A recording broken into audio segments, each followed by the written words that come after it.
नाज़रीन आदाब, अवधनामा के प्रोग्राम अखबारों की दुनिया में आपका खैर मकदम है। पेश खिदमत है अवधनामा में शायर बशीर अतहर खानपुरा खाक का मजमून, उफ ये खैरात दिखावा या दर्द दिल। बशीर अतहर लिखते हैं कि आज के इस दौर में हमें बहुत से लोग ऐसे मिलेंगे जो सदका देने के लिए शाबाशी चाहते हैं और जाने अनजाने में इस कार खैर को बस एक ही पल में तबाह व बर्बाद कर देते हैं और अपने लिए जन्नत की खुशबू से दूरी हासिल कर लेते हैं। ये एक मुसल्लमा हकीकत है कि जब पिछले लोग अल्लाह ताला की राह में कुछ भी देते थे वो चोरी छुपे देते थे ताकि उनका ईमान बच सके और लेने वाला सरेआम बदनामी और रुसवाई से भी बच सके, मगर आज उसके बरअक्स हो रहा है। आज लेने वाला अपनी लाज रखने के लिए कैमरे की तरफ मुंह नहीं फेरता, बल्कि देने वाला अपने आप पर फख्र महसूस करके 2-4 फोटो उठाकर सोशल मीडिया पर डाल देता है कि उसकी तारीफें हों और लोग वाह करें। और आधे देने वाले ऐसे भी होते हैं कि फोटो नहीं उठाते हैं मगर अपने मद्दाहों को अपने इर्द गिर्द देख कर किसी पर एहसान करते हैं या किसी को सदका दे देते हैं ताकि महफिल में मौजूद मद्दाह उसकी तारीफें बाकी महफिलों में भी करें। आधे देने वाले ऐसे भी होते हैं कि अगर उनके पास कोई गुदड़ी पहनकर जाता है तो उसको 2-4 रुपए देकर भगा देते हैं, और अगर इसी गुदड़ी वाले के साथ कोई आसूदा हाल शख्स होता है तो उस वक्त उसको 2-3 रुपये के बजाय 200-300 रुपए माजरत करके थमा देता है कि आज मेरे पास इतना ही था, फिर कभी आना।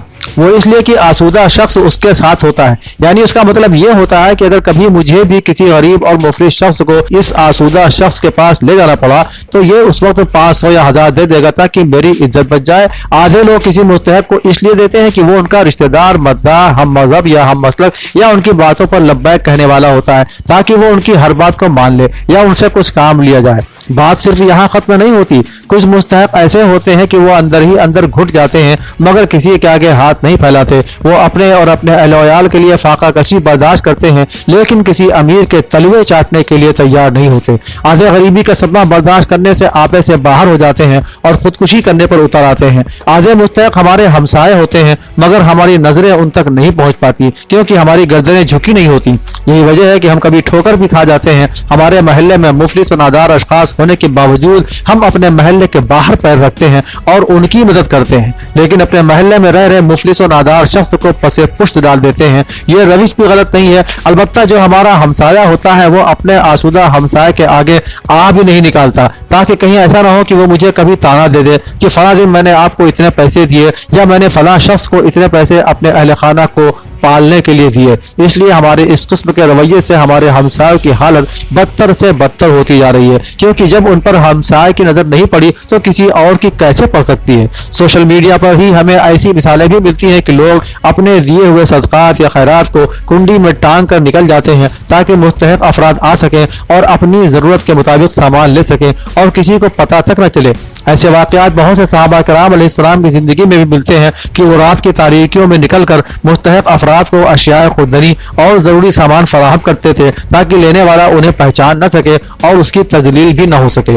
अगर हम कश्मीर की बात करें तो यहाँ देने वाले लोगों से लेने वालों की अक्सरियत ज्यादा है। अगर किसी के घर में जाकर किसी मुस्तहक के लिए इमदाद मांगने जाते हैं तो वह माजरत पेश करके कहता है कि आज मेरे पास कुछ नहीं है, और अगर देखा जाए तो ये उनका मामूल होता है। ये भी देखा जा सकता है कि कुछ तंजीमें भी अब अच्छे काम दिखावे के लिए ही करती हैं और उनका मकसद भी यही होता है कि इस माशरे में रह रहे गरीब और मुफलिस तबका जिनकी अक्सरियत ज्यादा है उसको अपनी तरफ खींच लिया जाए और वो खैरात और सदकात देते वक्त या कोई फलाही काम करते वक्त तंजीम के साइन बोर्ड को पीछे रखकर दूसरी तंजीम से बरतरी हासिल कर सके, और उसमें खुलूस की जगह ज्यादातर दिखावा ही होता है जिसकी वजह से ये सदकात और खैरात अल्लाह ताला की बारगाह में कबूल नहीं होते और उनको वापस उनके मुंह पर फेंक दिया जाता है और हम मुख्तलिफ किस्म की बीमारियों और वबाई और मोहलिक अमराज में मुब्तला हो गए हैं और ये दिखावा हमारे दुआओं के कबूल होने में भी आड़े आ जाता है। और आजकल हमारी दुआएं कबूल नहीं होती हैं। हमारे अंदर एक फासिक और फाजिर इंसान बसा होता है और वो उस वक्त सामने आ जाता है जब हम अच्छे काम करने लगते हैं और बाद में हम इब्लीस को ताने देते हैं कि उसने हमें ये करवाया वो करवाया।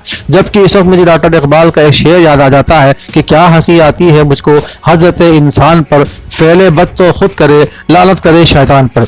मेरे कहने का मकसद मुद्दा यह है कि हमारे अंदर का इंसान जाग जाए और हम इंसानियत पर उतर आए। कहीं ऐसा ना हो कि हमारा शुमार भी वहशी जानवरों में हो। मेरा यह कहना किसी की तनकीद नहीं करना है, बल्कि यह है कि हम जो भी काम दीगर लोगों की फलाह व बहबूदी के लिए या मुस्तहक अफराद की इमदाद करने के लिए करते हैं उसमें दिखावा न हो, फोटोग्राफी न हो। दिखावे और रियाकारी करने वालों पर हमारा दीन और हमारे प्यारे नबी सल्लल्लाहु अलैहि वसल्लम ने मना किया है और इससे माशरे में रह रहे मुस्तहक लोगों की भी तजलील होती है। या ऐसा कहा जाता है कि हमने खैरात और सदकात دینے کو تماشا بنا لیا ہے۔ اس لیے اے اللہ کے بندو سدھر جاؤ اور ریاکاری مت کرو۔ یہ آپ کے لیے امتحان کی گھڑی ہے۔ یہ دھن دولت، یہ شہرت، یہ اعلیٰ و عالی شان محل آپ کے لیے امتحان ہے کہ آپ ان کا تصرف اللہ تعالیٰ کی خاطر کتنا کرتے ہیں۔ یہ سب چیزیں فنا و برباد ہو جانے والی ہیں، اور اگر باقی جو کچھ رہے گا وہ بس اللہ تعالیٰ کی قدرت اور اس کا نام۔ تمہارا جاہ و جلال رہنے والا نہیں ہے۔ تمہاری دھن دولت اگر کسی کے کام آئے گی تو اس پر آپ کو فخر ہونا چاہیے۔ ہمیں مستحق افراد کو خیرات و صدقات دینے میں